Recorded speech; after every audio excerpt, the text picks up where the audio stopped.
kita nak jadi orang-orang yang dicintai oleh Allah, ya, dicintai oleh Rasulullah sallallahu alaihi wasallam. Dan setengah ulama mengatakan bahawa Rasulullah ni dia tak sama dengan rasul-rasul yang lain.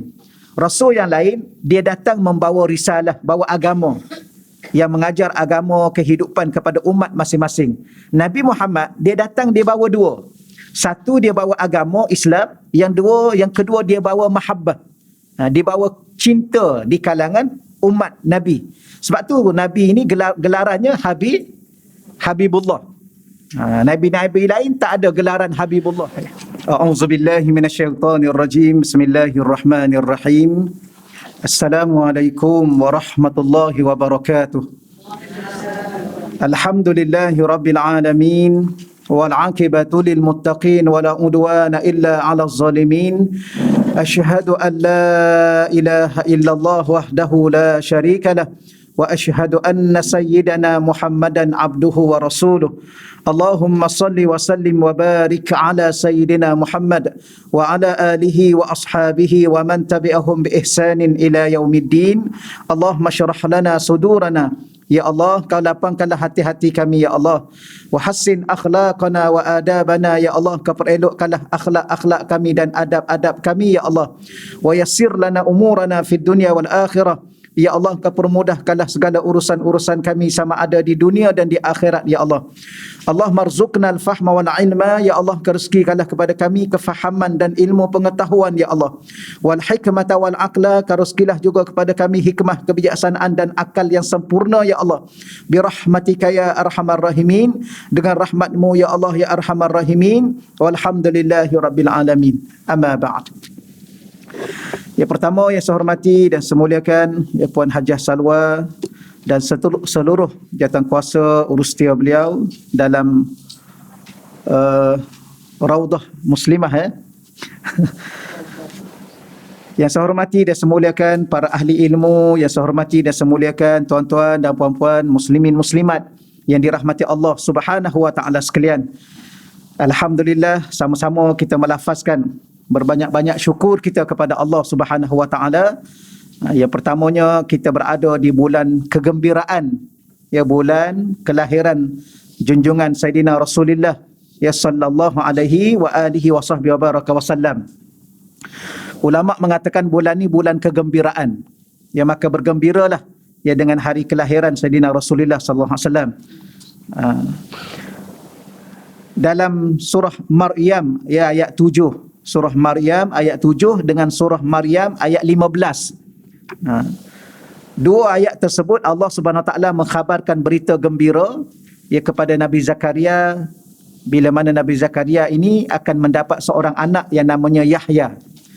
Ayat Maryam, surah Maryam ayat 15, Allah mengucapkan salam sejahtera ya kepada Nabi Yahya pada hari kelahirannya. Apa yang nak sebut secara ringkasnya bahawa bulan ni adalah bulan kegembiraan. Ya, sebagaimana Allah Ta'ala berbicara tentang hari kelahiran Nabi Yahya dan memberi khabar gembira kepada ayahnya Nabi Zakaria, maka kita lebih utama bergembira dengan hari kelahiran Nabi kita Muhammad sallallahu alaihi wa alihi wasallam. Yang keduanya, kita bergembira ya kerana Allah Subhanahu Wa Taala telah mengizinkan kembali ya untuk kita peringkat demi peringkat ya berada di dalam taman-taman syurga Allah Subhanahu Wa Taala sebagaimana pada pagi inilah. Alhamdulillah, sekali lagi kita bersyukur pada Allah Subhanahu Wa Taala. Dan sayanya minta maaf banyak-banyaklah kadang-kadang kelas saya ni akhir-akhir ni tergendala. Ya, tergendala dengan beberapa program lain yang tak dapat dielak. Yang keduanya tergendala dengan lupa.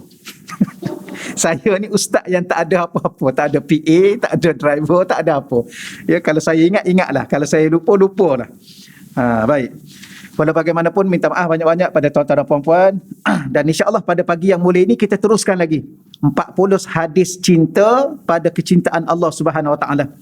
Maka di saat kita membaca hadis ini, salah satu matlamat dan tujuannya ialah kita nak jadi orang-orang yang dicintai oleh Allah. Ya, dicintai oleh Rasulullah sallallahu alaihi wasallam. Dan setengah ulama mengatakan bahawa Rasulullah ni dia tak sama dengan rasul-rasul yang lain.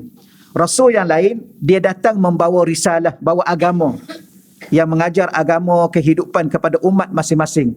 Nabi Muhammad dia datang dia bawa dua. Satu, dia bawa agama Islam. Yang kedua dia bawa mahabbah. Dia bawa cinta di kalangan umat Nabi. Sebab tu Nabi ini gelarannya Habibullah. Nabi-nabi lain tak ada gelaran Habibullah. Maka Nabi membawa cinta dalam kehidupan kita. Maka di sana banyak hadis-hadis Nabi, antaranya ini 40 hadis yang berbicara soal cinta dan menjadi orang-orang yang dicintai oleh Allah Subhanahu wa taala. Baik, insya-Allah pada pagi ini muka surat 54, al-hadisus sabi asyar, ya, hadis yang ke-17. As-sabi' yang ke-7, asyar 10. Jadi 7 campur 10, 17. Okey, an Abi Abdullah, ya, daripada Sayyidina Abdullah Ibnu Mas'ud. Ya, Sayyidina Abdullah Ibnu Mas'ud qala, telah berkata, qala Rasulullah sallallahu alaihi wasallam, ya, telah bersabda Sayyidina Rasulullah sallallahu alaihi wasallam, innallaha, sesungguhnya Allah Subhanahu wa taala. Yang ni saya ulang lagi sekali, ya, setiap kali kita baca hadis-hadis pasal cinta ni, daripada awal dulu lagi, dan termasuklah hadis yang ke-17 ini, ia bermula dengan inna, satu kata penegasan. Maknanya persoalan cinta ni bukan persoalan biasa. Ia persoalan yang mesti kita ambil perhatian dengan sungguh-sungguh. Bahkan Nabi meletakkan perkataan inna ni, setelah itu ada Allah. Perkataan Allah. Innallaha, Allah sungguh-sungguh. Ataupun sesungguhnya Allah. Qasama bainakum, ia telah membahagikan, ya, di kalangan kamu. Yang ni saya baca dalam bahasa Arab, ya. Kalau nak tengok terjemah tu, kadang-kadang terjemah tu dia susun ayat bahasa Malaysia. Bahasa Arab kadang-kadang dia lain sikit susunan bahasa dia. Kalau kita baca terjemah kat bawah tu, sesungguhnya Allah telah membahagikan akhlak. Sebenarnya perkataan akhlak tidak datang lagi, di dalam bahasa Arab tu. Innallaha, sesungguhnya Allah, qasama, Allah telah membahagikan, bainakum, di kalangan kamu ataupun di antara kamu. Apa yang Allah bahagikan? Akhlaqakum, akhlak-akhlak kamu. Tapi dalam bahasa Melayu yang mudahnya, sesungguhnya Allah Ta'ala telah membahagikan akhlak di kalangan kamu. Kama, sebagaimana, qasama, dia juga telah membahagikan, bainakum, di antara kamu, arzaqakum, rezeki-rezeki kamu. Ya. Jadi di sini salah satu daripada perkara yang kita kena faham dalam kehidupan kita dalam berkait dengan rezeki.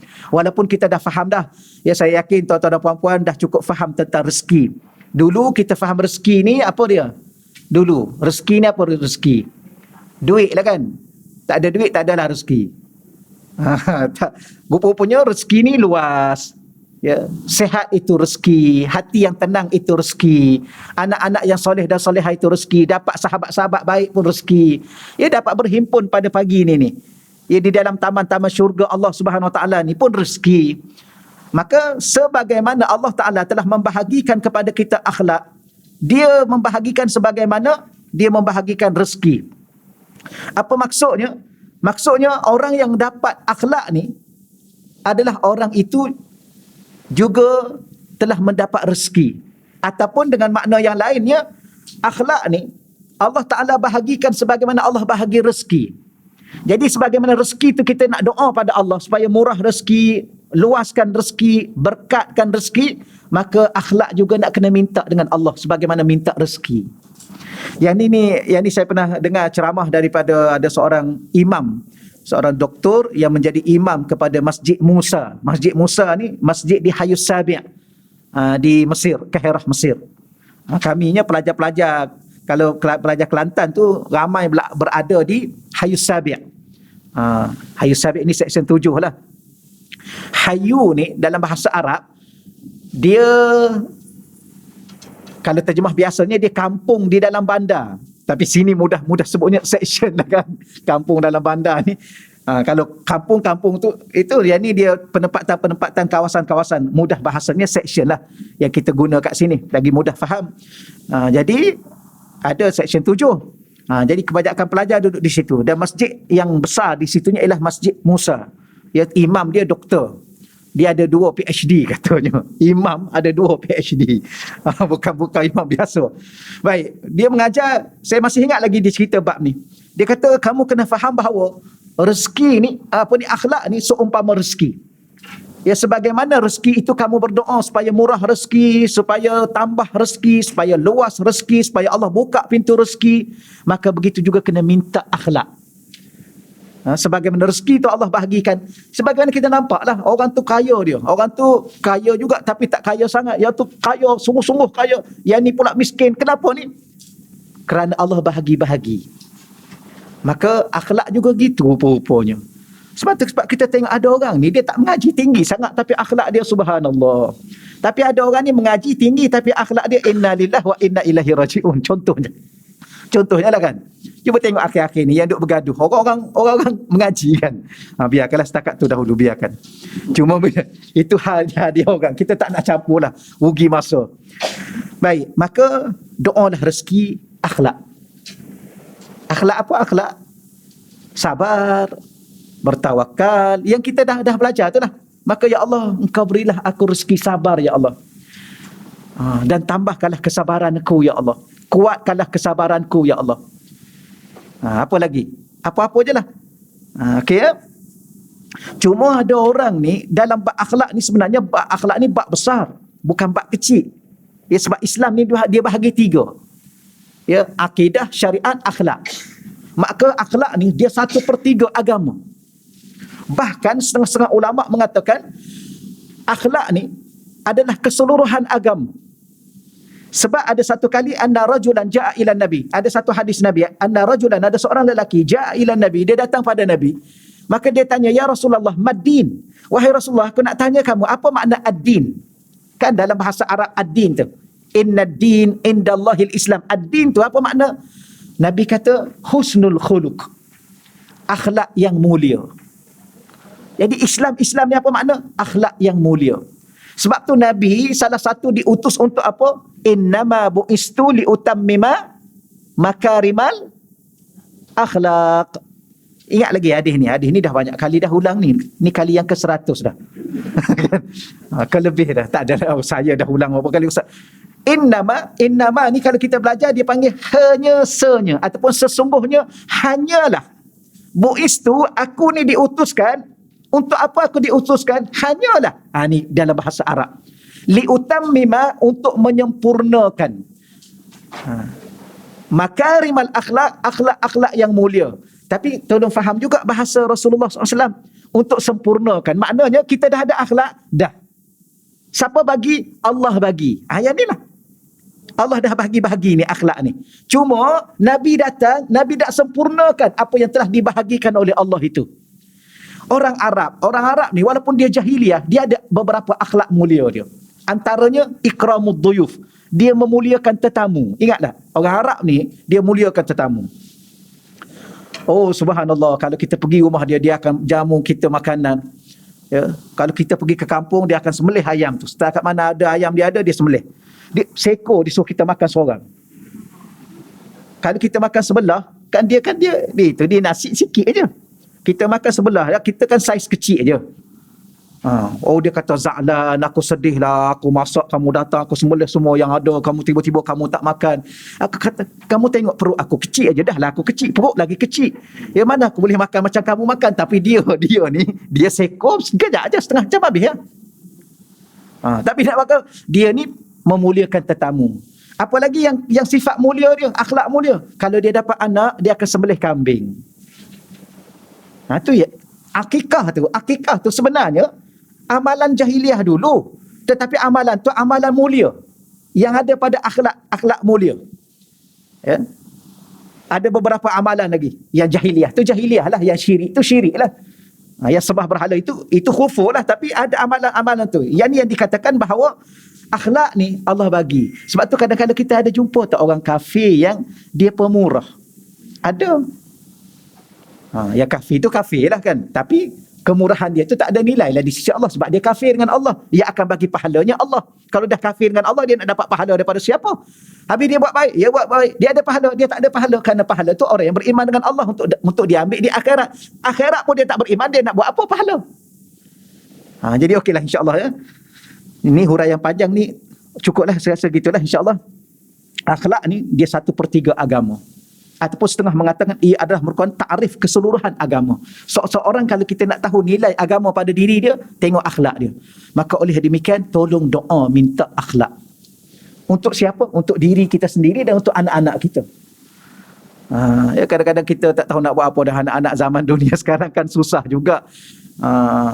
Kita doa, ya Allah, bagilah anak aku ni, ya Allah, dia memiliki akhlak yang mulia, ya Allah. Dia menghormati orang tua, ya Allah. Ya, dia memuliakan ibu dan bapanya, ya Allah. Berilah kesabaran kepada dia, ya Allah. Berilah tawakal kepada dia, ya Allah. Dunia sekarang, subhanallah, dunia yang penuh dengan cabaran. Ya, kadang-kadang tak tahulah kita sendiri pun ada waktunya lemah rasanya nak melalui kehidupan yang ada ni. Maka minta Allah bagi sabar, minta Allah bagi tawakal, minta Allah bagi raja. Raja ni pengharapan kepada Allah. Orang yang berakhlak mulia, orang yang letak harapan pada Allah. Itu akhlak mulia. Orang yang letak harapan kepada selain Allah ini orang yang tidak ada akhlak dengan Allah. Dia ada satu lagi tahap, dia panggil adab. Adab lebih tinggi pada akhlak. Orang yang beradab biasanya dia berakhlak. Orang yang berakhlak belum tentu beradab. Apa beza? Bezanya saya bawa contoh begini. Contohnya, kita dengar azan.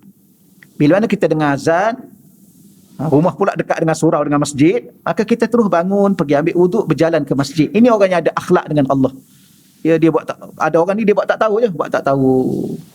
Ya, orang azan, bukan tak dengar. Ya, dia buat tak tahu.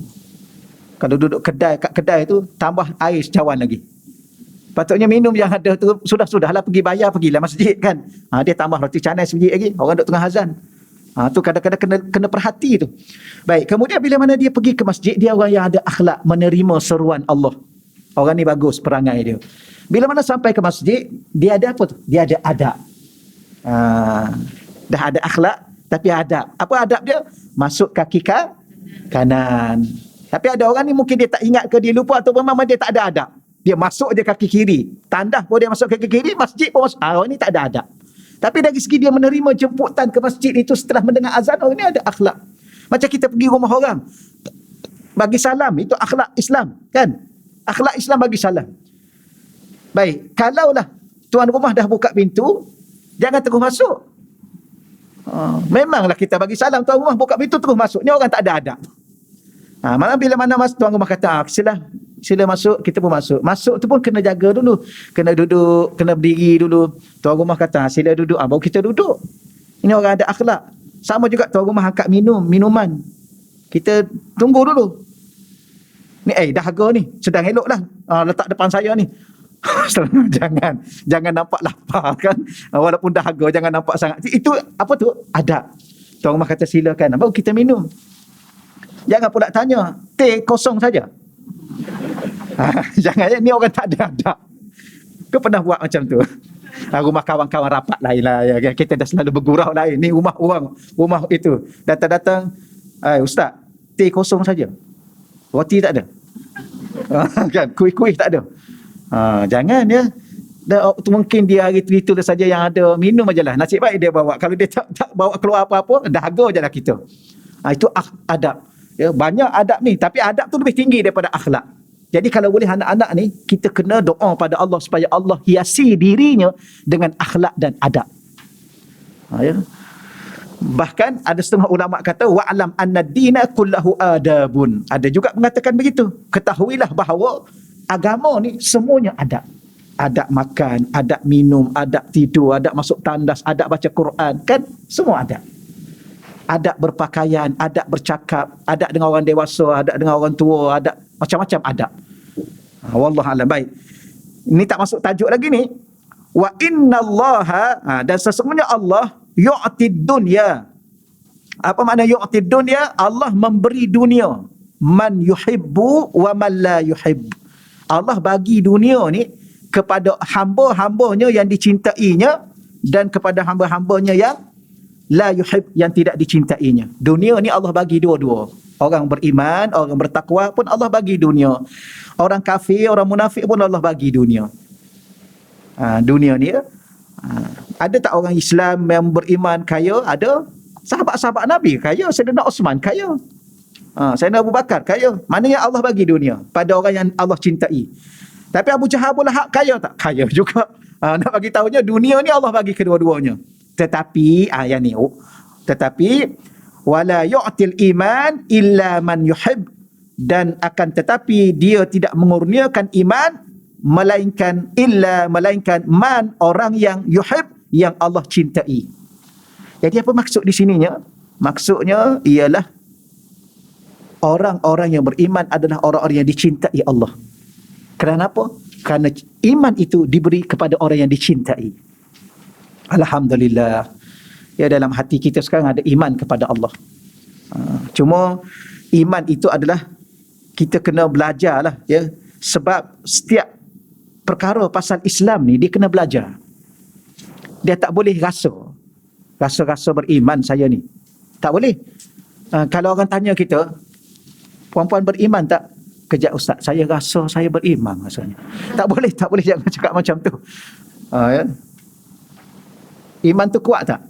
Rasa-rasa kuat, rasa-rasanya. Tak boleh. Walaupun saya pernah sebut pada tuan-tuan, apa makna iman? Iman tu adalah rasa. Rasa apa? Rasa percaya. Rasa percaya kepada Allah. Kan iman tu di hati. Iman dia ada di hati. Hati tu rasa. Apa makna iman? Percaya. Apa makna iman? Yakin. Jadi rasa apa? Rasa percaya dan yakin. Rasa sungguh. Dan kalau orang kata pada kita beriman tak? Ya. Kuat tak iman kita? Ya. Ya, jangan pula kita jawab dengan rasa pula tadi. Rasa tu sebenarnya agak-agak. Saya agak-agak tak boleh. Itu persoalan berkaitan dengan iman. Walau bagaimanapun kita yakin bahawa di saat kita beriman pada Allah, kita adalah orang-orang yang dicintai oleh Allah Subhanahu Wa Taala. Maka jagalah iman itu untuk sentiasa berada dalam diri kita agar sentiasa dicintai oleh Allah. Sebab tu doa jangan lupa, Allah ma'ahyina bil iman. Ya Allah, kau hidupkanlah kami ya Allah dengan iman. Seandainya suatu hari nanti kami meninggal dunia, ya Allah, matikanlah kami dalam keadaan beriman. Dan ya Allah, bila di saat kami sampai di akhirat, wahsyurna bil iman, himpunkanlah kami dengan orang-orang yang beriman, yang ada iman. Wa adkhilnal jannah, ya Allah, di saat kami nak masuk syurga, masuklah kami syurga itu dengan iman. Kenapa? Kerana masuk syurga dengan iman itu adalah masuk syurga dengan cinta Allah Subhanahu Wa Taala kepada diri orang yang beriman. Baik, muka surat 55. Jadi kita ulang lagi sekali keterangan rezeki yang halal merupakan kurniaan Allah yang berserta keradaannya. Begitu juga rezeki dikurniakan akhlak yang mulia dan iman yang sempurna. Ya, rezeki yang halal, jadi dia ada dua di situ. Pertama, dia adalah kurniaan Allah yang berserta keradaannya. Ini kita kena ingat. Kalau rezeki yang tidak halal, rezeki ni kita nak kata apa ya? Dalam bahasa mudahnya, segala pemberian Allah. Orang kafir dapat tak pemberian? Dapat. Tapi Allah bagi kaifiat. Kaifiat ni cara. Cara nak dapat rezeki. Rezeki ni dia panggil jalan-jalan rezeki. Pintu-pintu rezeki. Kita ni boleh tak nak dapat rezeki dengan cara yang tidak baik? Boleh. Boleh. Boleh nak menipu boleh? Boleh lah. Menipu mudah je. Kesusah. Senang je nak tipu orang ni. Tapi kenapa kita tak pilih untuk tipu orang? Sebab kita tahu pada penipuan itu kita akan dapat rezeki tapi tidak ada dalam redha Allah. Gitulah. Jadi rupa-rupanya kita faham bahawa rezeki yang halal tu dia datang berserta dengan redha Allah. Ini yang paling kita nak. Berkat, tu yang saya kata tadi. Yang kedua, berkat. Rezeki yang halal ni dia bukan sekadar dia datang dengan kurniaan Allah berserta dengan keredaan Allah, bahkan dia berkat. Baik, begitu juga rezeki digunakan akhlak yang mulia. Akhlak mulia juga adalah rezeki. Maka bersyukurlah. Ya, kalau dapat anak-anak yang lembut bercakapnya, sopan bercakapnya, bersyukurlah pada Allah. Tapi kalau dapat anak-anak yang kasar sikit bahasa dia, berdoalah pada Allah supaya Allah bagi rezeki, supaya dia diubah rezekinya daripada yang cakap kasar, yang tak hormat orang dan sebagainya. Dunia hari ni susah tuan-tuan sekalian. Ya, dunia hari ni, subhanallah, cuba tengok dalam Facebook tu, dalam Twitter, dalam Insta tu, tengok bahasa la haula wala quwata illa billah. Dia kan duduk kat rumah dia tak nampak orang. Maka dia caci maki orang, biasalah. Ya, tengok dalam, subhanallah, ya. Macam mana lah dia caci maki ustaz-ustaz ni kan. Biasalah. Ada satu kali saya ingat dengan arwah saya forum Ustaz Razuki, saya dengan arwah Ustaz Rizwan Rahmat. Duk kejap Ustaz Rizwan cuit. Tengok ni Ustaz, apa dia orang kata kat kita ni. Kita baca. Dia kata 3 ekor monyet, dia kata. Macam-macam, banyak lagi bahasa dia kata. Yalah. Kadang-kadang kita mengajar kan, kita buat teguran-teguran. Dan sekarang kan online kan. Bila mana online, kita buat teguran para pemuda sekalian, kita kena begini. Marahlah dia. Marah tu dia kata 3 ekor monyet. Alhamdulillah. Okey lagi lah. Ya. Makhluk yang paling hina ialah iblis. Kalau dia kata 3 ekor iblis tu. Tapi itu bahasa sekarang. Subhanallah. Gerun kita nak baca. Cuba tengok dalam Instagram tu. Subhanallah. Dia caci maki secara terbuka. Moga-moga Allah Ta'ala rezekikan kepada mereka dan kepada kita, kepada anak cucu kita ya, akhlak yang mulia. Kerana akhlak ni adalah rezeki dan bukti kemuliaan seseorang yang Allah akan beri kepada dia dunia dan akhirat. Ada 2 timbangan yang berat, kata Nabi.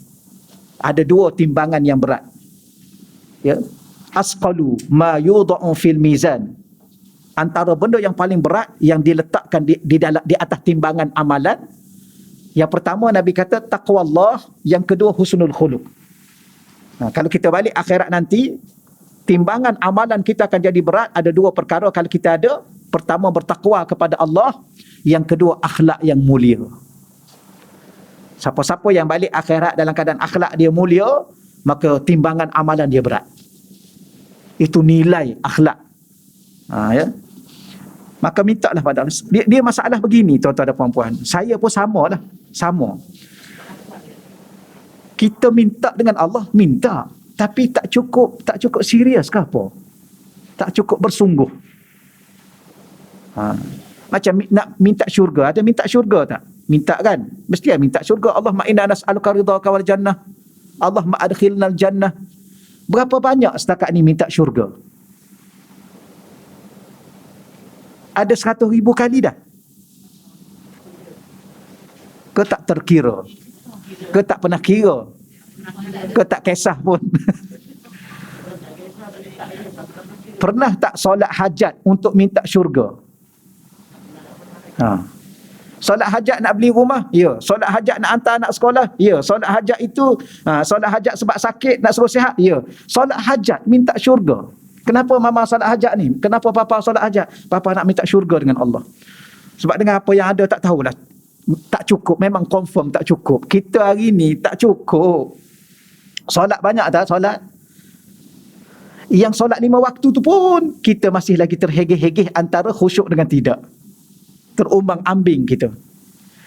Ya, yang terbaru kan Ustaz Ainuddin Qori antarabangsa meninggal dunia, subhanallah. Ya, duduk berhubung juga dengan dia jarang-jarang sekali, sebulan adalah 2-3 kali. Terkejut kita ya, masih dia muda sangat pada saya. Tapi minta maaf kita kata sedih kita kehilangan, dipanggil apa, pakar Quran. Bukan mudah tu. Nak lahirkan pakar Quran, menang peringkat antarabangsa, bukan calang-calang. Tapi dia mati dekat dan dia bawa Quran. Kita ni macam mana kita ni? Kalau mati. Kita masih terumbang ambing kita. Di mana tempat duduk kita? Allah. Sebab itulah akhir-akhir ini banyak berinteraksi dengan Allah. Ya Allah, aku tahu amalan aku tak banyak ya Allah. Aku baca Quran sedikit, aku sedekah pun sedikit, aku bangun malam pun sedikit. Tapi tolonglah aku ya Allah. Ceritalah apa-apa pun.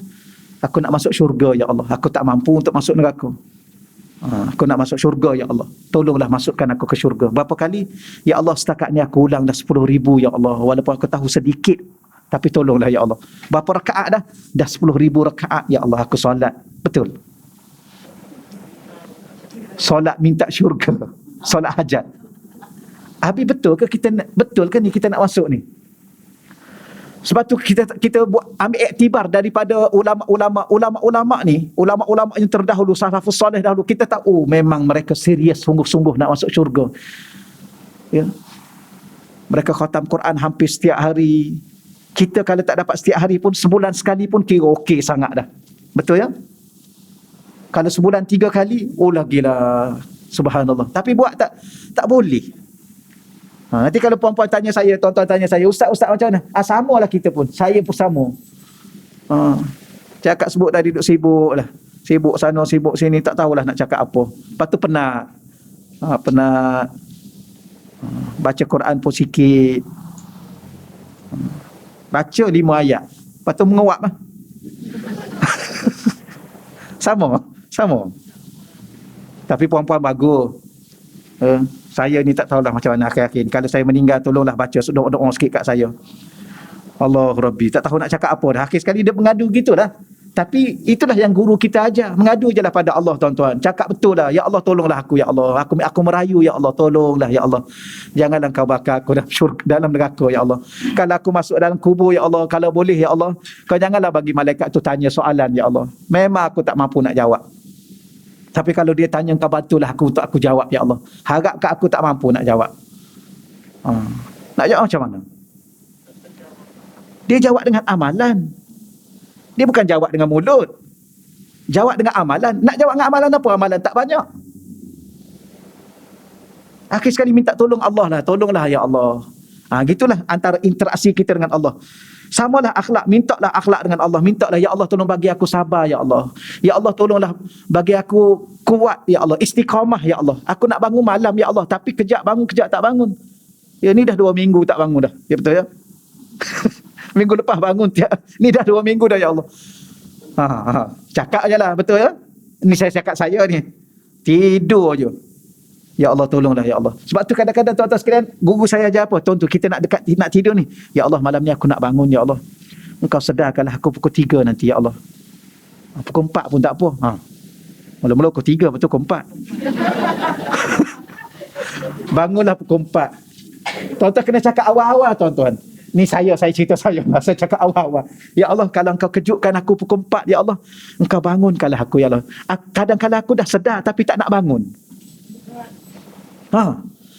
Dah kita dah bagi tahu pada Allah pukul 4. Tadi pukul 3, lepas tu pindah pukul 4. Dah sedar dah pukul 4. Ya Allah, sikit lagi boleh, ya Allah.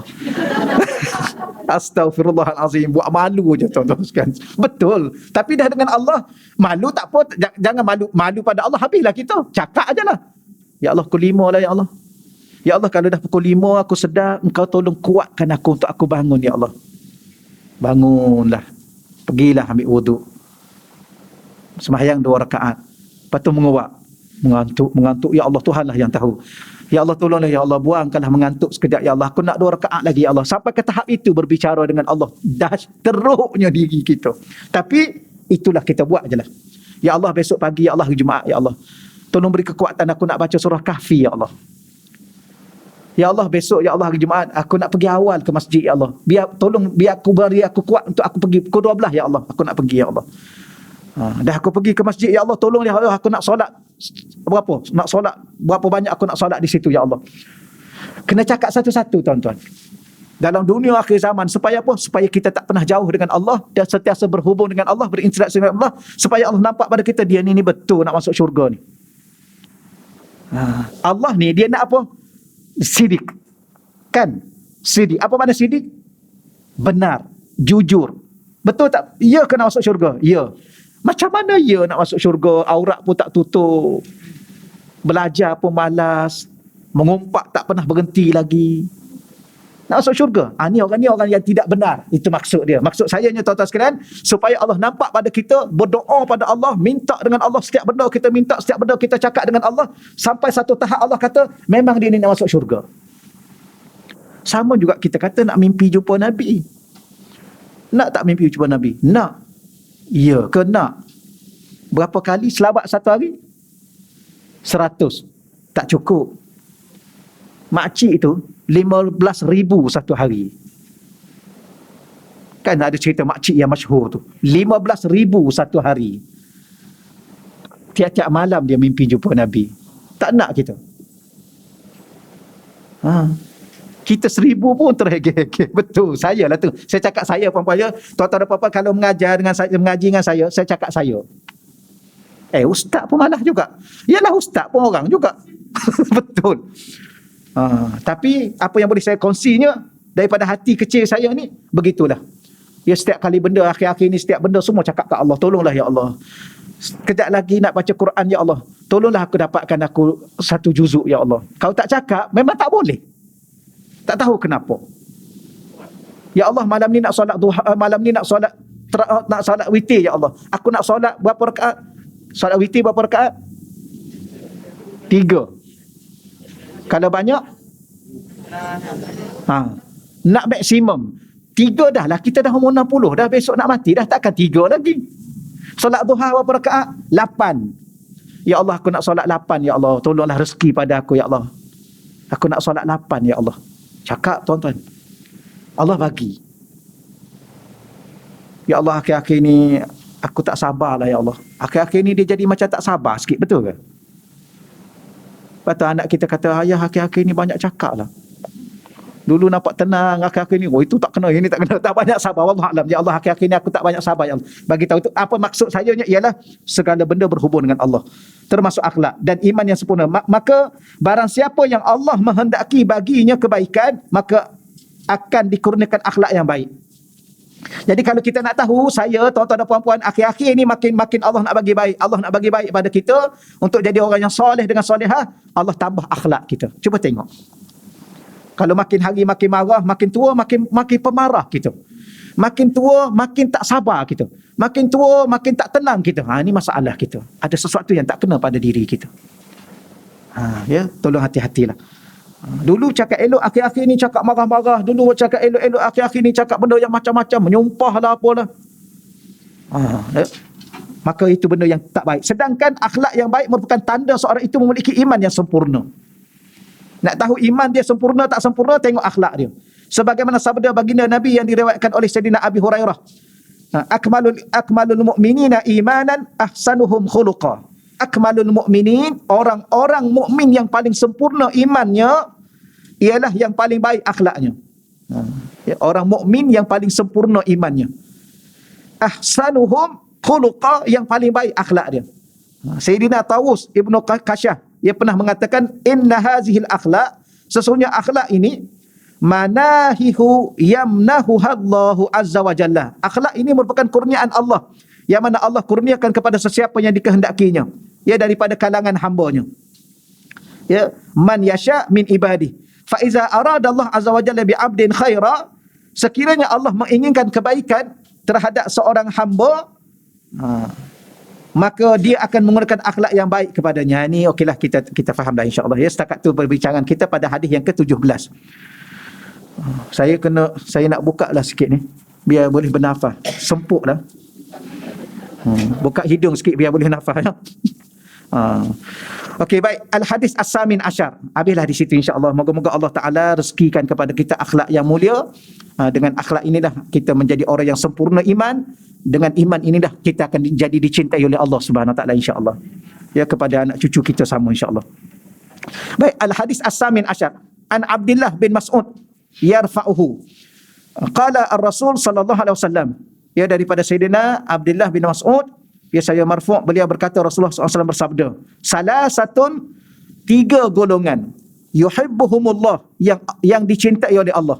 Ya, 3 golongan yang dicintai oleh Allah Subhanahu Wa Taala. Pertama, rajulun, seorang lelaki, qama minal lail, yang berjaga malam ataupun yang menghidupkan malam, yatlu kitab Allah, dalam keadaan dia menghidupkan malam itu, lalu dia membaca kitab Allah, membaca Al-Quranul Karim.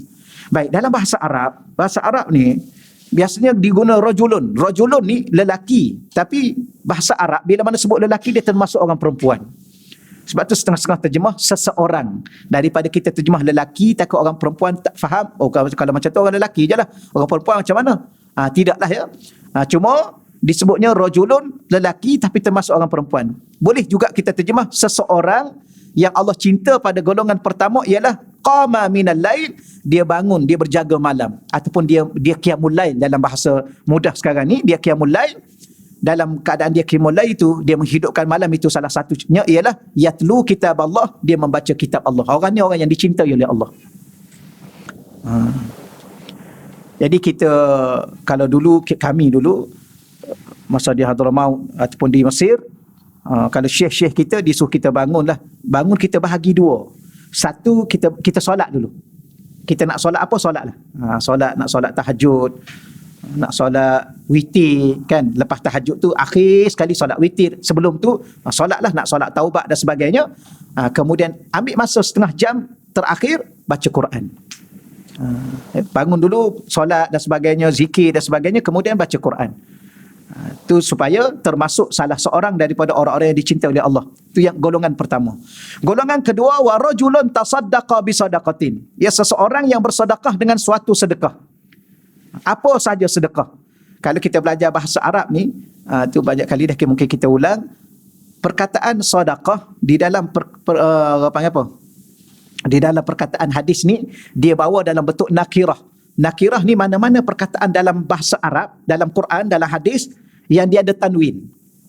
Apa makna tanwin? Baris dua di atas atau baris dua di bawah atau baris dua di hadapan, perkataan tu umum. Kalau kita tak perlu lagi tak tanya, nak sedekah apa ustaz? Apa saja sedekah.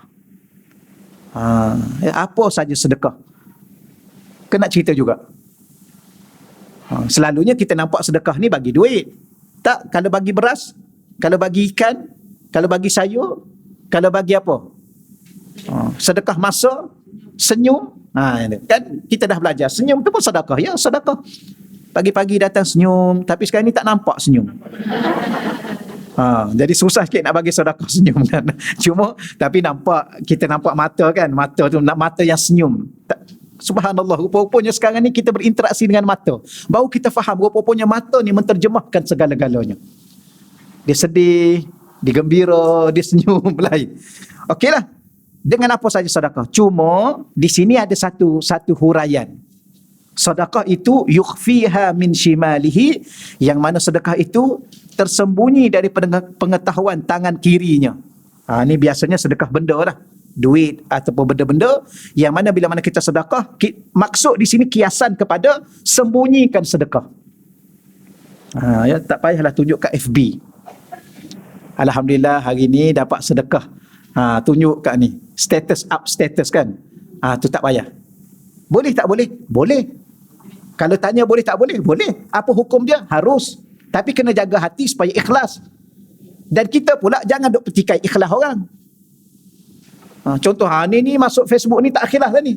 Kenapa kita cakap orang tak ikhlas? Mungkin dia ikhlas dengan Allah. Cuma kenapa dia tunjuk? Dia tunjuk tak ada sebab.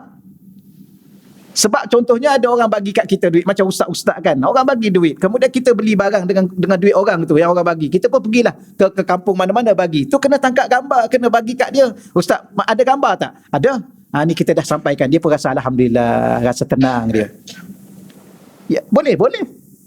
Tapi yang ni kalau nak dicintai oleh Allah, yang tadi diterima oleh Allah amalan itu, diberi pahala amalan itu. Tapi nak tambah satu lagi, bukan sekadar Allah Ta'ala menerima amalan kita dan memberi pahala pada kita, tapi Allah Ta'ala telah memberi cintanya kepada kita, iaitu orang yang bagi satu sedekah, disembunyikan sedekah dia, sehingga tangan kanan dia pun tak tahu, tangan kiri dia tidak tahu. Minta maaf, shimal ni tangan kiri. Apa maksudnya? Orang yang paling dekat dengan dia. Ya? Macam puan-puan kan, puan-puan nak sedekah, tapi dengan duit puan-puan sendirilah. Maka bila mana duit puan-puan sendiri, tak perlu bagi tahu suami, tak perlu. Tapi kalau duit suami, kena minta izin, kena bagi maklum.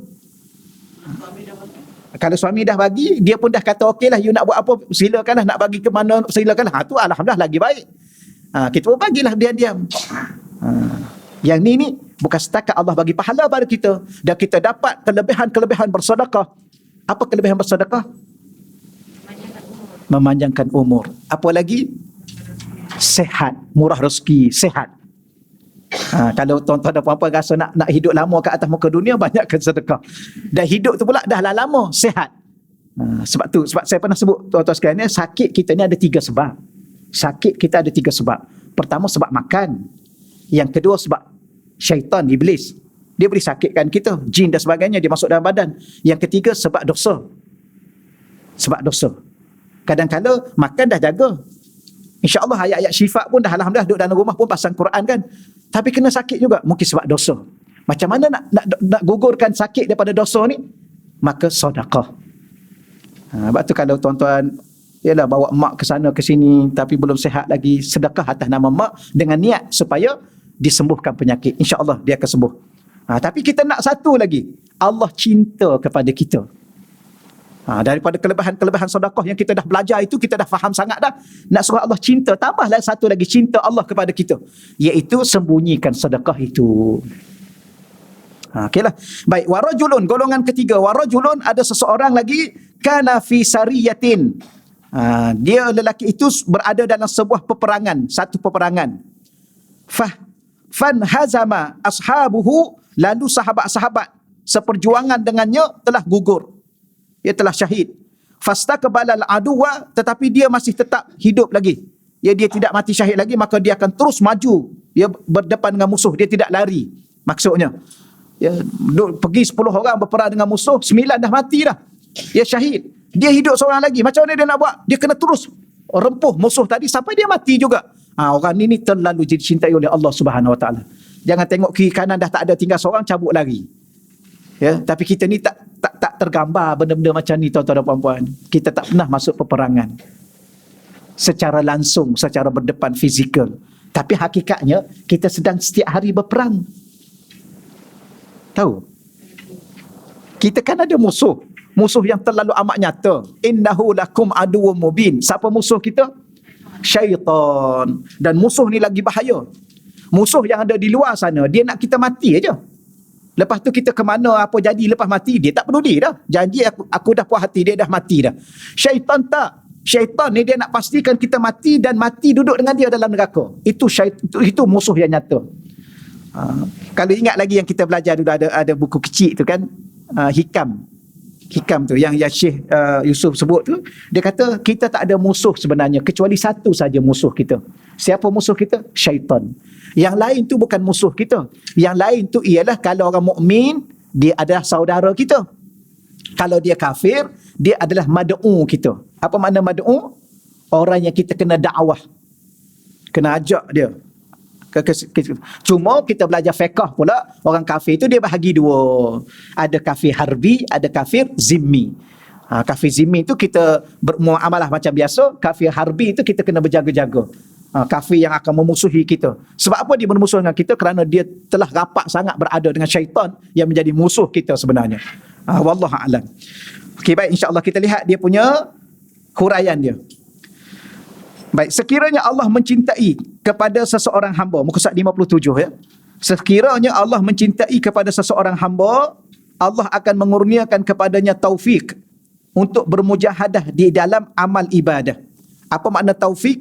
Bimbingan. Saya ulang lagi sekali, pernah saya sebut. Dia ada dua, satu hidayah, satu taufik. Hidayah, tunjuk jalan. Taufik, bukan setakat tunjuk, dia bimbing. Kalau guru saya dulu, dia cakap begini. Ni saya ingat lagi masa duduk mengaji dengan almarhum Tuan Aziz. Dia kata apa beza taufik dengan hidayah? Ya, saya masih ingat sekarang ni. Masa tu contoh nak pergi KL lah. Ya, orang Kelantan. Tempat paling jauh KL lah masa tu. Baik.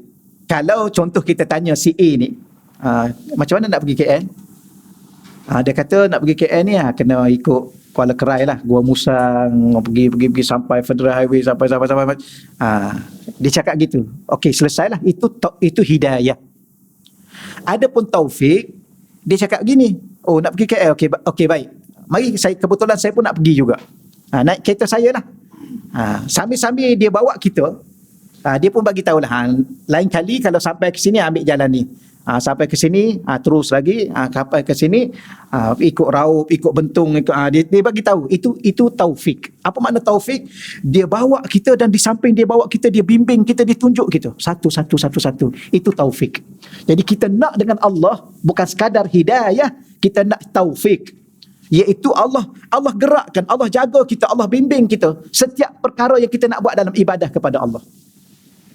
Sebab tu kalau boleh berinteraksi dengan Allah, ya Allah aku nak bangun malam, macam saya sebut tadi lah, ya Allah aku nak baca Quran, ya Allah masa aku baca Quran, ya Allah kau berilah kekuatan pada aku supaya aku dapat baca banyak, ya Allah.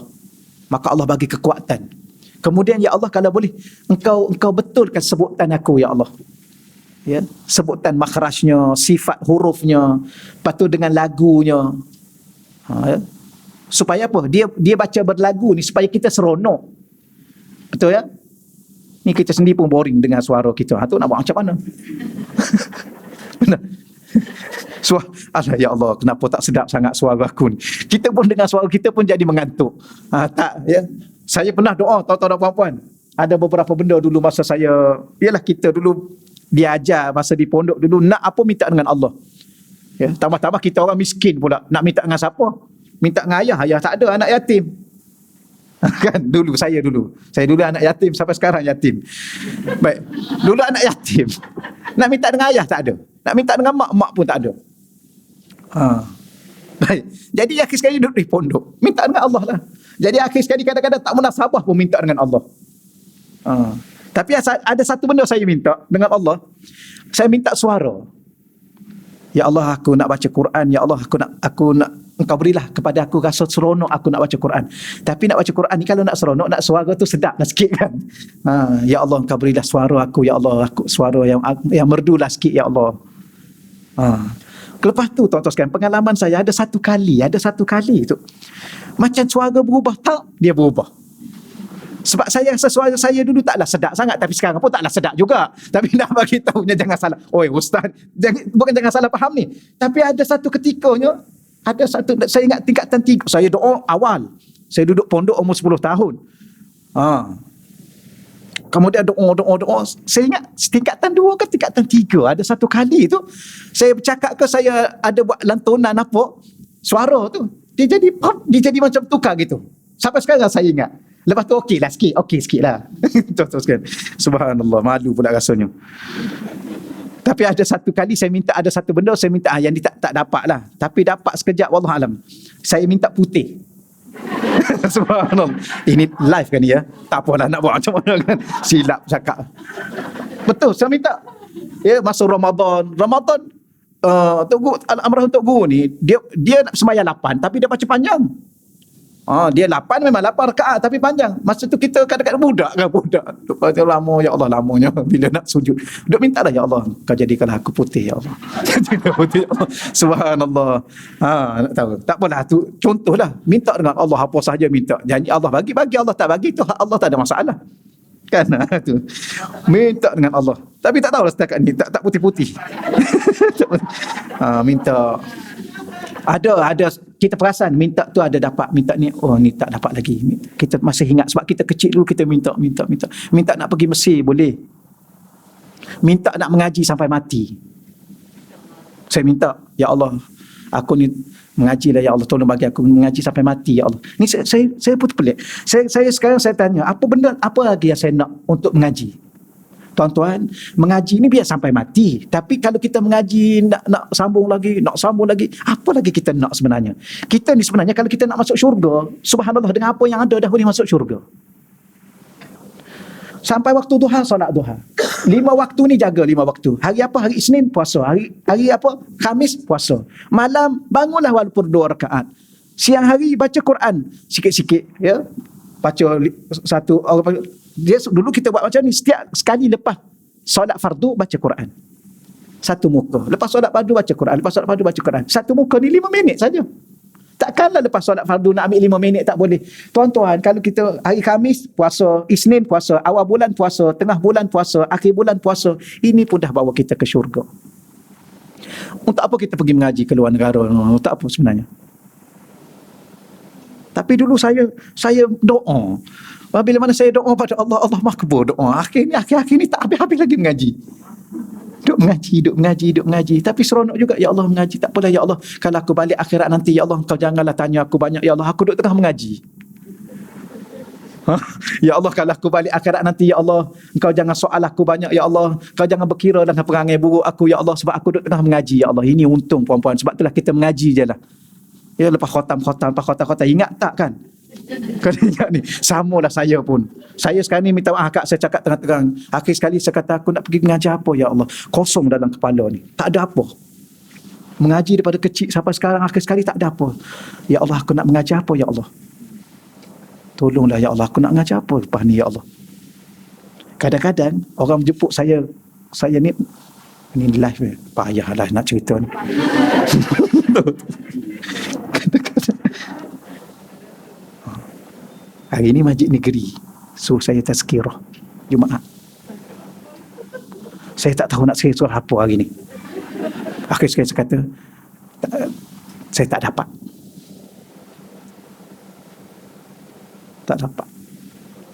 Baik, saya pergi masjid mana-mana awal, saya baca Quran. Cakap macam tu. Okey, setakat tu lah. Nampak serius juga ni. Serius ni, jangan serius sangat. Tak ada apa. Akhir saya baru kita tahu bahawa hidup ni tak ada apa. Kecuali yang ada pada diri kita Allah. Allah. Cukuplah Allah. Allah redha dengan kita. Allah maafkan kesalahan kita. Allah ampun dosa kita. Allah jangan berkira sangat dengan kita. Ya. Allah, kitalah ya. Allah. Jadi salah apa yang kita sedang belajar sekarang ni ialah biar Allah cinta pada kita, Allah tak murka pada kita. Ya Allah, aku tahu perangai-perangai aku ni banyak menyebabkan kau murka pada aku, ya Allah. Buruknya perangai aku, ya Allah. Hati aku kadang-kadang jahat, ya Allah. Buruk sangka dengan orang, ya Allah. Kadang-kadang pandangan mata aku, ya Allah, tak tahu ke mana aku bawa pandangan ini. Kadang-kadang benda-benda yang tak sepatutnya aku tengok, ya Allah. Apa tak sepatut kita tengok? Duk sibuk nak tengok keburukan orang. Dunia sekarang ni duk cari keburukan orang, duk intai keburukan orang, kemudian tulis dalam Facebook supaya orang nampak keburukan orang. Habis kita mulia sangatkah kita? Ya, baik sangatkah akhlak kita? Duk tulis dalam tulisan Facebook memburukkan orang, merendahkan orang. Okey, mulia sangatkah kita? Tinggi sangatkah kita? Berakhlak sangatkah kita? Ni kadang ada saya baca tadi ada orang tu duk tulis. Dia kata kita kena ikut ulama-ulama yang betul. Jangan ikut ulama-ulama celup. Oh, sedap cakap kat ulama tu ulama celup. Habis dia tu apa? Ni dunia-dunia akhir zaman ni kan. Dia duduk cari ulama ni, ulama mi goreng lah macam-macam tu. Ulama mi segera lah duk cakap kat orang. Baik, you tu okey sangat ke? Ya, orang ni masuk neraka, orang ni masuk neraka, orang ni you tu ahli syurga ke? Jadi itu benda-benda yang berlaku dalam kehidupan semasa, insya-Allah. Kita ni sampai pukul berapa ya? 10.31 kita habiskan yang ni dululah. Lama tak jumpa je jadi banyak cakap pula saya hari ni. Baik, seterusnya ingat taufik ya, taufik. Minta hidayah, minta taufik. Ya. Allah. Baik, kemudian golongan yang pertama mereka bermujahadah dengan menahan dirinya daripada banyak tidur melalui berjaga malam untuk beribadah kepada Allah. Baik, yang tadi saya ulang balik yang tadi. Sekiranya Allah mencintai kepada seseorang hamba, Allah akan mengurniakan kepadanya taufik untuk bermujahadah. Allah akan berikan kepadanya sebuah bimbingan. Maka Allah bimbing bagaimana? Supaya kita bersungguh-sungguh dalam beribadah pada Allah. Betul, kita tak cukup bersungguh. Bukan tak beribadah tapi tak cukup bersungguh dalam ibadah. Zikir, berapa banyak kita zikir? La ilaha illallah, la ilaha illallah, dah berapa banyak kita baca? Istighfar, dia ada 3 benda. Istighfar, selawat, la ilaha illallah. Ni 3 benda ni benda paling asas dalam kehidupan kita pagi dan petang. Okey, istighfar dah berapa banyak? 100,000. Tak. Maknanya tak cukup. Kenapa tak cukup bermujahadah bersungguh-sungguh? Mungkin saya dengan tuan-tuan tak ada taufik, tak ada bimbingan langsung dari Allah. Sebab apa? Harap kat kita siapalah kita ni? Lemah, lalai, letih, lesu, lupa, macam-macam kita ni. Itu yang dalam pemikiran kita, pada badan kita. Darah tinggi, kencing manis, gaut, dah macam-macam dah. Itu kat badan, kat hati. Subhanallah, samalah kita. Baik, kemudian musyahadah tu, taufik untuk mendapat mujahadah. Golongan yang pertama mereka bermujahadah dengan menahan diri daripada banyak tidur melalui berjaga malam untuk beribadah kepada Allah. Inilah yang Allah cinta. Salah tak tidur? Tak salah tidur, kerana malam memang Allah cipta untuk tidur. Tapi ada orang ni, oleh kerana bersungguhnya dia untuk beribadah pada Allah, dia kurangkan tidur dia. Ya, tak banyak pun dia kurangkan, daripada 6 jam, dia ambil dah 1 jam. Jadilah 5 jam dia tidur, 1 jam dia bangun. Itu saja. Baik, golongan yang kedua, mereka bermujahadah dengan mengeluarkan sedekah daripada harta yang dimiliki agar mendidik hatinya untuk tidak mencintai harta dunia. Bahkan menyembunyikan sedekahnya daripada pengetahuan orang ramai agar terpelihara daripada riak dan sum'ah. Dua, dia jaga dua. Satu, kenapa dia sedekah? Ya, kerana dia nak buang daripada cinta dunia untuk dia mencintai akhirat. Yang kedua, kenapa dia sembunyikan? Sebab dia tak nak tunjuk kat orang. Kalau dia tunjuk, takut dia riak, takut dia sum'ah. Apa makna sum'ah? Dia nak suka dengar orang puji. Daripada sum'ah, dia nak dengar orang puji. Alah baguslah, saya tak pernah jumpa lah tuan, saya tak pernah jumpa puan ni. Puan lah manusia yang paling dermawan di dunia. Kan? Tapi dia letak dalam Facebook sekarang ni. Dia tak nak dengar, dia nak nampak ni. Tut ni. Kan? Ni kan ni. Ni. Oi, satu je, bagilah 3. Tu 3. Kan? Takkan angkat jari aja. Like lah, like. Like lah tu. Tekan like. Ingat ada orang, saya tulis ni, saya nak tengok berapa like. Dia tulis satu tulisan, okey, saya nak tengok kawan-kawan saya berapa boleh like. Dia nak like. Dia bukan nak pahala apa yang dia tulis. Dia nak like. Like tu daripada siapa? Manusia. Pahala itu daripada siapa? Daripada Allah. Jadi orang yang sembunyikan sedekah dia ni sebab dia nak daripada Allah dan dia tak nak daripada manusia. Tu orang ni Allah cinta pada dia. Sekarang kita bicara tentang cinta. Boleh faham apa makna cinta? Dah faham kan?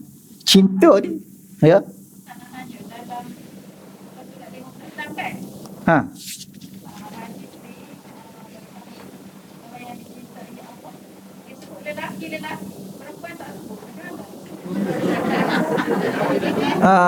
Akak baru masuk ke?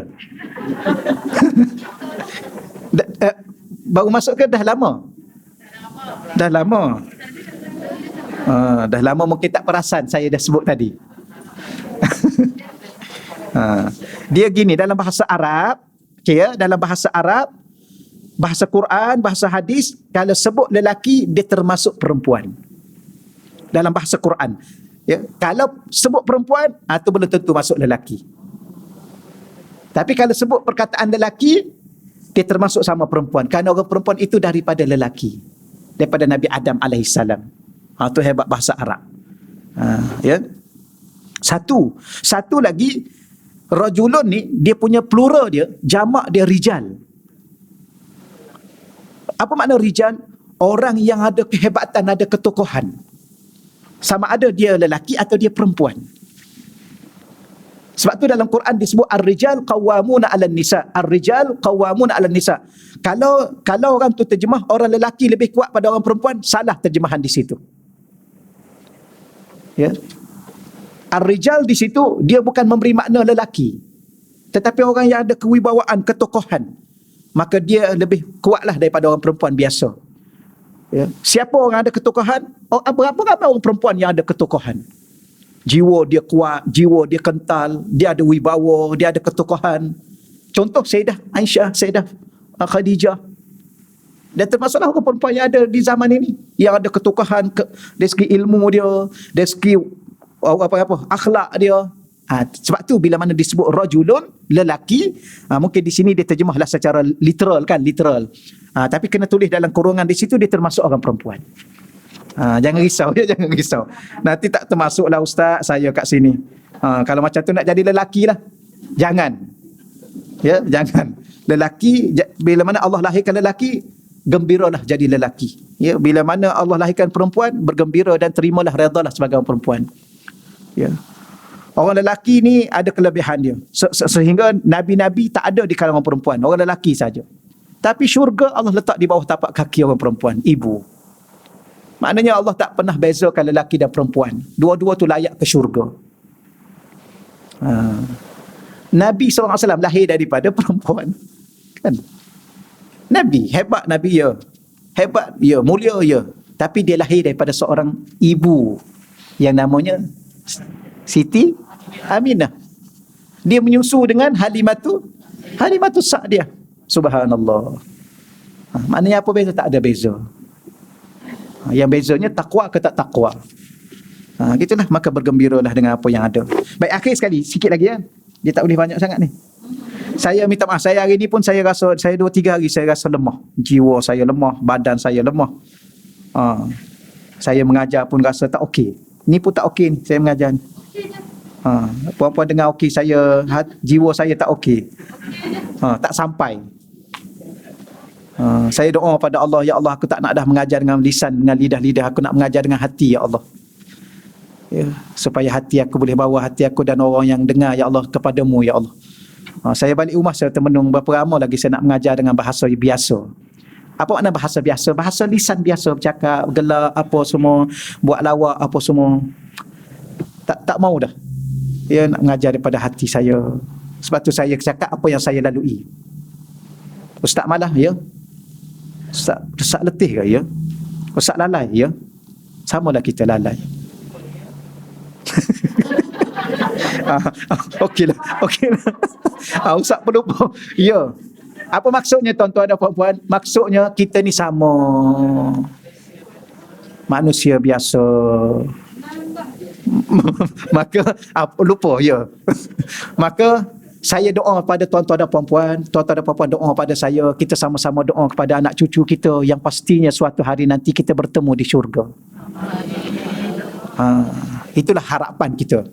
Harapan saya pada tuan-tuan pada saya. Sebab itulah kalau ustaz-ustaz kita meninggal dunia, jangan kita lupa pada mereka, hadiahlah Fatihah. Ya, Ustaz Rizwan Rahmat saya. Dengan Ustaz Rizwan ni beberapa hari, ya, saya berhubung dengan beliau dan keadaan dia, subhanallah. Hari beliau meninggal dunia tu saya ada daripada pagi sampai saya duduk daripada pagi rumah dia. Ya, sampailah ke tengah hari urus ambulan nak bawa dia ke hospital. Yang tu saya tak pergilah. Sampai hospital dalam 2-3 jam tu dapat berita meninggal. Sampai hari ni kalau saya ingat, saya menangis.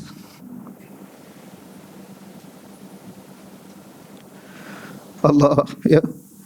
Ustaz Rizwan ni dia di akhir zaman ni, tuan-tuan, akhir zaman ni payah kita nak cari orang yang setia, bersahabat, setia dalam sahabat. Dan nilai di akhir zaman ni kan, nilai akhir zaman ni ialah nilai kesetiaan tu tak hilang. Ni macam saya cakap Ustaz Dasuki juga. Ustaz Dasuki ni minta secara live kan. Bukan saya nak puji kawan saya. Orang yang setia dalam bersahabat. Tu orang yang, setiap orang ada kelemahan kan.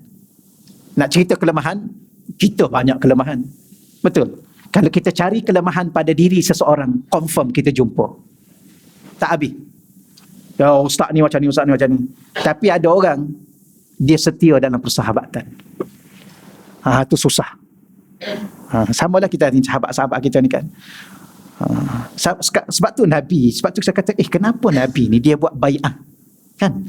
Bai'atul Aqabah, Bai'atul Ridwan, Bai'atul Nisa, Bai'atul Rijal, Bai'atul, macam-macam dah buat. Apa makna bai'ah? Nabi nak cari orang yang setia, sumpah setia. Itu bai'ah. Kerana di akhir zaman ini nilai, di akhir zaman, kalau tuan-tuan tengok, di akhir zaman ni dunia ni dipapar dengan sebuah pengkhianatan. Yang ni khianat orang ni, yang ni khianat orang ni, yang ni macam-macam lah. Cuba tengok apa yang ada. Kita jadi meluak dengan dunia yang ada. Ya, kita kena cari orang yang setia dalam sebuah persahabatan. Sebab tu rupa-rupa baru kita faham, dua orang sahabat yang berkasih sayang ni Allah masuk dia ke syurga. Sebab apa? Kerana sahabat ni nilai dia setia. Sebab tu Nabi tak gelar pendukung. Kan sahabat Nabi itu kan, semua Nabi sebut sahabat. Sayyidina Abu Bakar. Sayyidina Abu Bakar ni siapa? Pak mentua kan. Sayyidina Omar ni siapa? Pak mentua. Sayyidina Ali itu siapa? Menantu. Sayyidina Osman tu menantu. Tapi semua tu dipanggil sahabat. Kenapa? Kerana sahabat ni dia ada satu nilai kesetiaan. Sebab tu sahabat Nabi semua sanggup mati untuk Nabi. Sebab tu Allah nak pada kita, apa sebenarnya yang kita duk belajar ni, nak bersungguh-sungguh, nak beribadah, nak sedekah pun tak nak tunjuk kat orang, hanya untuk Allah. Apa ni? Setia. Allah nak kita setia dengan dia. Diri kita hanya untuk dia. Allah tak nak Allah tak nak kita untuk selain daripada dia. Yang kita belajar.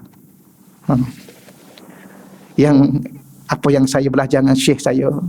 Inilah saya nak apa ni. Tapi bila mana kita berkongsi benda-benda begini tuan-tuan, dia masalah rasa. Allah ni dia adalah rasa rindu Allah, rasa cinta Allah, rasa rindu Nabi. Maka bila mana kita berbicara soal rindu, kita akan menangis. Kerana rindu ni terlalu beban untuk kita tanggung, tapi indah untuk kita rasai. Boleh insya-Allah ya. Itulah. Itu sedikit saya bicara. Inilah saya nak bicara dengan tuan-tuan yang setiap kali saya baca. Kita sekarang kita bincang pasal hadis cinta. Cinta tu di hati. Hati itu adalah rasa. Maka bicara cinta adalah bicara rasa. Jadi hari ini saya rasa berat nak datang. Saya rasa berat nak datang, nak bagi tahu ke akak, ustaz ni lagi sekali tak datang. Sebab hari ini jiwa saya tak hidup. Ya. Saya datang mengajar dekat jiwa saya tak hidup. Sebab tu saya batalkan satu tempat, saya tak boleh pergi. Saya tak tahu nak cakap apa hari ni, sebab saya nak cakap daripada hati saya bahawa benda yang paling bernilai dalam hidup kita ialah kesetiaan hati dan jiwa kita hanya kepada Allah. Sebab orang inilah yang Allah akan cinta. Ya.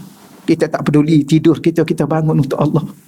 Kita tak peduli penat kita, letih kita, mengantuk kita bangun untuk sujud dan rukuk dan baca Quran Allah. Inilah yang Allah sayang pada kita. Kita tak peduli pujian orang. Orang nak puji itu dia punya pasal. Tapi kita bersedekah hanya untuk Allah. Kita tak akan tunjuk pada orang. Kerana kita untuk Allah. Diri ini untuk Allah. Segala percakapan kita, segala tindak tanduk kita, segala derma kita untuk Allah. Maka Allah cinta pada kita kerana Allah tahu kita setia hanya untuk dia. Inilah yang kita nak. Ini yang kita sedang bincang. Ya. Begitulah orang yang di saat dia masuk peperangan, kalau dia masuk 10 orang, 9 dah meninggal, tapi dia datang bukan kerana sahabat dia datang kerana Allah, maka dia tetap berdepan dengan musuh. Kenapa? Kerana dia nak mencari redha Allah. Bukan kalau kita kata kita pergi 10, 9 orang kawan dah meninggal, cabut je lah dulu. Kan, lari je lah. Dia nak buat apa lagi dah? Musuh ada 100 orang. Kita dah tinggal seorang, nak buat apa? Pergi lawan. Kenapa? Semana kita lawan demi Allah, untuk Allah. Inilah yang Allah yang cinta. Jadi apa maknanya? Diri ini setianya untuk Allah. Itu maksud saya setakat tu dahululah, insya-Allah ya. Tambah-tambah bulan ni bulan Rabiul Awal. Mintalah doa pada Allah supaya Allah letak dalam hati kita cinta Rasulullah. Kerana ulama kata macam mana nak cinta Allah tanpa cinta Rasulullah. Kita tak mampu mencintai Allah secara langsung tanpa cinta Rasulullah. Itulah insya-Allah ya. Saya setakat tu dahulu. Auzubillahi minasyaitanir rajim. Ada doa ke ni? Bukan. Yang lepas. Auzubillahi minasyaitanir rajim. Bismillahirrahmanirrahim. Wassalatu wassalamu ala asyrafil anbiya'i wa mursalin wa ala alihi wasajma'in.